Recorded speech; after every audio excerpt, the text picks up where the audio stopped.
Praise the lord. దేవుని పరిశుద్ధ నామానికి మహిమ కలుగునుగాక. అనుదిన దైవ కృపా కార్యక్రమాన్ని వీక్షిస్తున్న దేవుని బిడ్డలైన మీ అందరికీ పేరు పేరున ప్రత్యేకమైన వందనాలు తెలియపరుస్తున్నాం. నిశ్చయముగా ఈ మాటలు వింటున్న మీకు ఆయన ఉన్నతమైన కృప తోడైయుండునుగాక. ప్రియమైన దేవుని బిడ్డలారా, మనిషి జీవితంలో ఎన్నో శ్రమలు వస్తూ ఉంటాయి. ఆస్తులున్నా, అంతస్తులున్నా, వెండి బంగారాలున్నా శ్రమలు మాత్రం చుట్టాలలాగా వస్తూనే ఉంటాయి. మరి ఈ లోకంలో ఉన్న వారికి శ్రమ కలుగుతుంది. దేవుణ్ణి ఆశ్రయించి దేవుణ్ణి వెంబడిస్తున్న, దేవుని పిల్లలమని చెప్పుకుంటున్న వారికి కూడా శ్రమలు ఎదురవుతూనే ఉన్నాయి.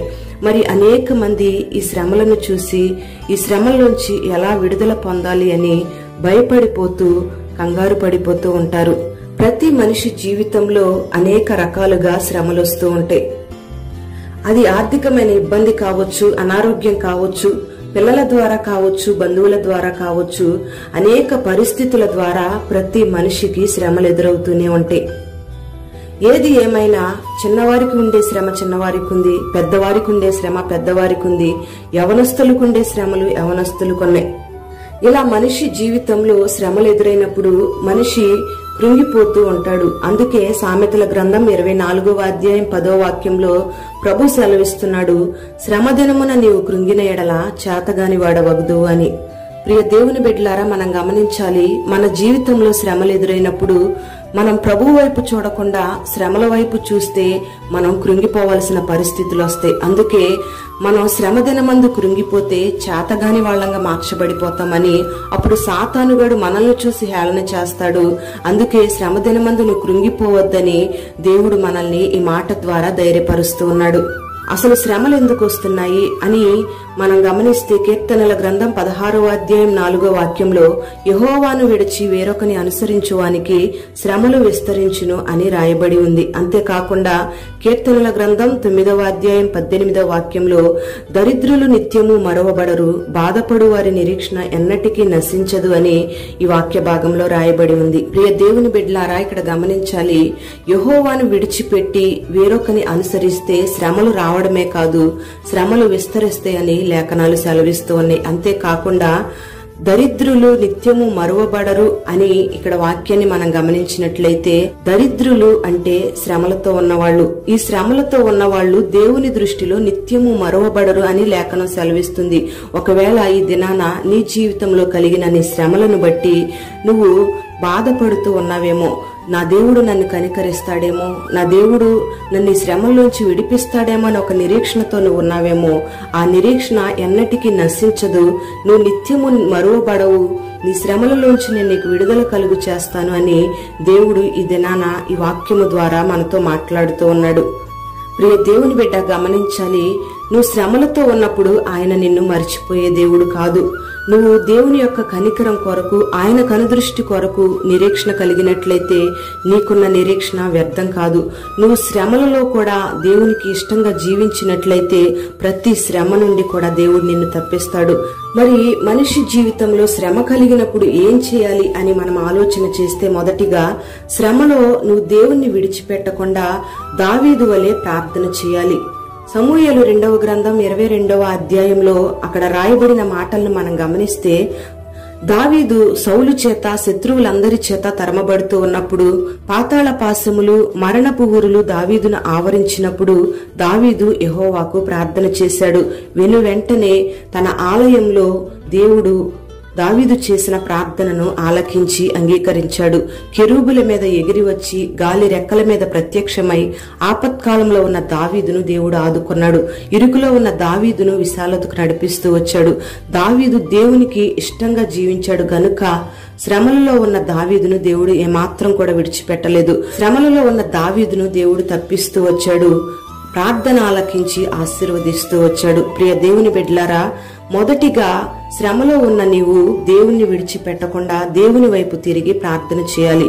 రెండవదిగా మనం గమనిస్తే, నీకు శ్రమ కలిగినప్పుడు నువ్వు భక్తిని విడిచిపెట్టకూడదు.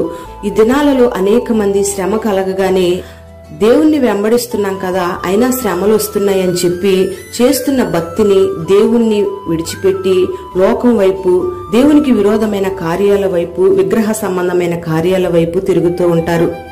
దేవుని సన్నిధికి కూడా దూరమైపోతూ ఉంటారు. అందుకే భక్తిహీనుడు దేవుని సన్నిధికి తెగింపడు అని రాయబడి ఉంది. మరి ఈ భక్తి చేస్తున్న నీ జీవితంలో శ్రమలు వచ్చినప్పుడు నువ్వు దేవునికి దూరమైపోతున్నావంటే నువ్వు భక్తిహీనుడవని గమనించాలి. ప్రియ దేవుని బిడ్డలారా గమనించాలి, భక్తి కలిగిన వాళ్ళు ఎన్ని శ్రమలు ఎదురైనా సరే దేవుణ్ణి విడిచిపెట్టరు, దేవుని మాటకు లోబడి జీవిస్తారు.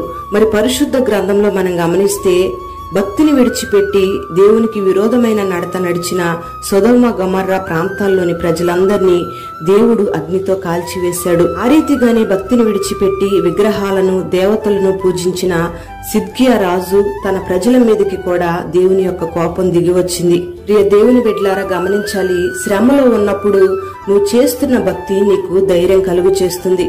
యోబు యొక్క జీవితాన్ని మనం గమనిస్తే యోబు జీవితంలో కలిగిన శ్రమలు మనకందరికీ తెలుసు. మరి అటువంటి శ్రమలో కూడా యోబు ఏమాత్రం కూడా తన భక్తిని విడిచిపెట్టలేదు. ఒక మంచి తీర్మానం కలిగి ఉన్నాడు.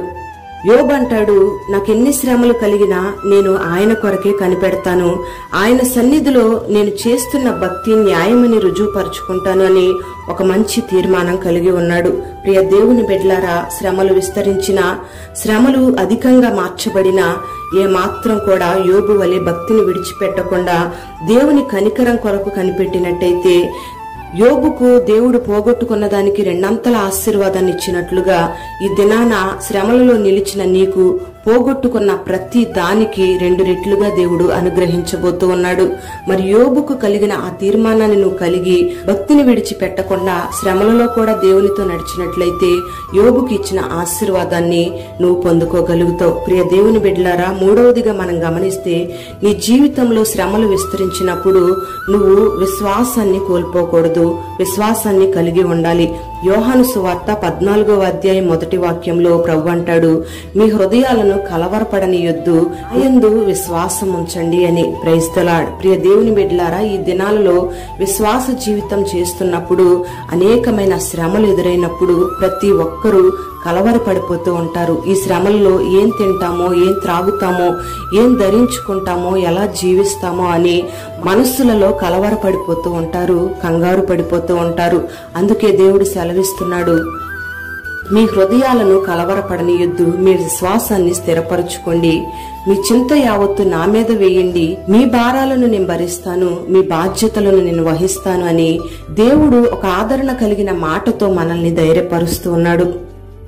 ప్రియ దేవుని బిడ్డలారా, ఈ మాటలు వింటున్న నీ జీవితంలో ఏ శ్రమలతో నువ్వు బాధపడుతున్నా, ఒకవేళ శ్రమలు విస్తరించి నీ హృదయం కలవరాల మధ్యలో ఉన్న దేవుడు ఈ దినాన నీతో మాట్లాడుతూ ఉన్నాడు. నీకే శ్రమ కలిగినా ఆ శ్రమలో నువ్వు దేవుణ్ణి విడిచిపెట్టకుండా, శ్రమ దినమందు నువ్వు కృంగిపోకుండా దేవుని వైపు తిరిగి ప్రార్థన చేయగలిగితే నిశ్చయముగా నీ శ్రమలోంచి నిన్ను దేవుడు తప్పిస్తాడు.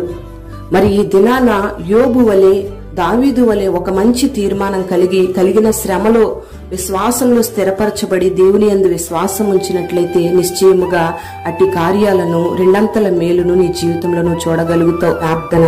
పరిశుద్ధుడైన తండ్రి, ప్రేమ కలిగిన దేవా, నీకు స్తోత్రం చెల్లిస్తున్నాం. ఈ దినాన ఈ మాటలు వినని బిడ్డలందరినీ కూడా మీరు ఆశీర్వదించండి. శ్రమ దినమున మీరు కృంగిపోతే చేతగాని వారిగా ఉంటారని మీరు సెలవిస్తూ ఉన్నారు. ఈ మాటలు విన్న నీ బిడ్డల జీవితాల్లో ఎన్ని శ్రమలు ఎదురైనా నీ బిడ్డలు విశ్వాసంలో, ప్రార్థనలో, భక్తిలో స్థిరపరచబడి నమ్మకంగా యోబు వలె ఒక యథార్థమైన భక్తి చేయడానికి నీ బిడ్డలకు మీరు కృప దయచేయండి.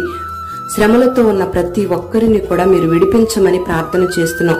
నీ బిడ్డలకు మేలు చేసి, అన్ని విషయాల్లో దీవెన కలుగు చేసి, నీ బిడ్డలు నీ కొరకు సాక్షులుగా నిలబెట్టి శ్రమలన్నిటిలోంచి విడిపించి గొప్ప చేయమని నజరేయుడైన యేసు పేరట వేడుచు ఉన్నాము తండ్రి. ఆమేన్.